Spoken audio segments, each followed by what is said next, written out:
युवाओं की परेशानी वो हम आपको बताना चाहता हूँ। जैसे कि बोलते हैं कि पड़ोसियों से जलना चाहिए, लेकिन पड़ोसी से सीखना भी चाहिए।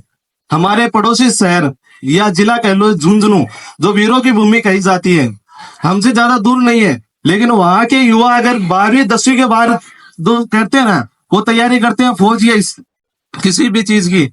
लेकिन हमारे गांव में ऐसी कोई चीज ही नहीं है। ना युवा इस चीज को सोच रहे हैं, ना गांव के जो बड़े लोग हैं वो उनको युवाओं को कहते हैं कि आप इस चीज की तैयारी कीजिए।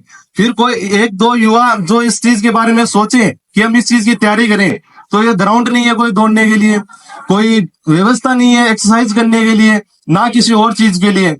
हमें जाना पड़ता है सीखकर कोचिंग में। जब हम जैसे दलित ऐसी ऐसी कार्ड से आता हूँ, मुझे पता है कि क्या गरीबी रहती है, क्या पैसा है, क्या नहीं है।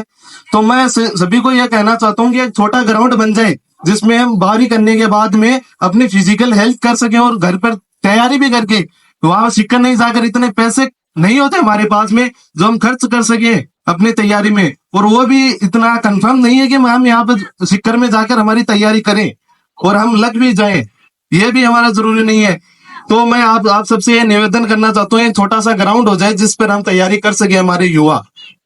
और दूसरी जो चीज है हमारे युवाओं की, कि जो नशे की लत में पड़े हैं।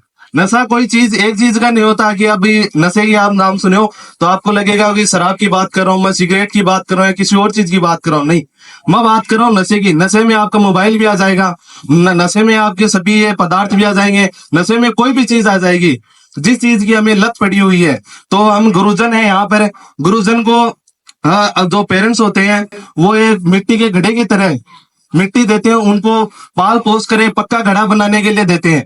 तो गुरुजनों से निवेदन है कि आप उनको अच्छा सिखा रहे हो, बहुत अच्छा सिखा रहे हो, आपकी तरफ से आप 100 में से 200 100% दे रहे हो, लेकिन उनका चरित्र निर्माण करोगे तो हमारे जो छोटे भाई बहन है, हमें भी उनको देखकर बहुत ही अच्छा लगेगा कि अभी देख क्या कर रहे हैं।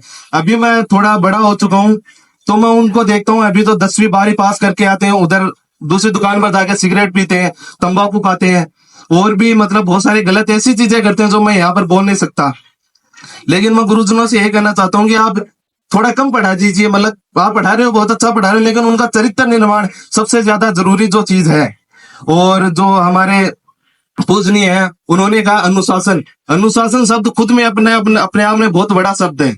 अनुशासन का अर्थ इतना बड़ा है कि उनको समझने में भी, बच्चे को अभी अनुशासन बोले तो अनुशासन में बस बैठना बैठना होता है, नहीं, अनुशासन में हर एक चीज आती है। अनुशासन में आपका घर पर रहना, घर पर कैसे व्यवहार करते हैं, छोटे बड़ों से कैसे बात करते हैं, आपने जो धर्म है उस पर कैसे चलते हैं, अहिंसा किसे कहते हैं, वो सारी चीज अनुशासन में ही आती है। तो गुरुजनों से और जो घर के जो आए हैं, जो भी बड़े भाई बहन, तो अपने छोटे भाई बहनों को समझाओ, नहीं तो 1-2 साल बाद में ऐसी मुझे लग रहा है कि वो आपको पूछेंगे भी नहीं। बड़ों को तो अभी भी नहीं पूछ रहे, तो आगे जाकर आपके बड़े भाइयों को भी नहीं पूछेंगे। तो आप सबसे ये निवेदन है कि आप उनका चरित्र निर्माण घर वालों को और गुरुजनों दोनों को जरूरत है।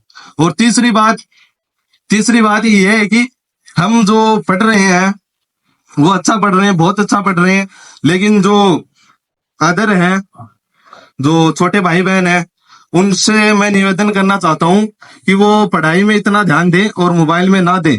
क्योंकि मोबाइल हमें पता है, हमें हमारी जिंदगी के 3-4 साल खराब कर चुका है।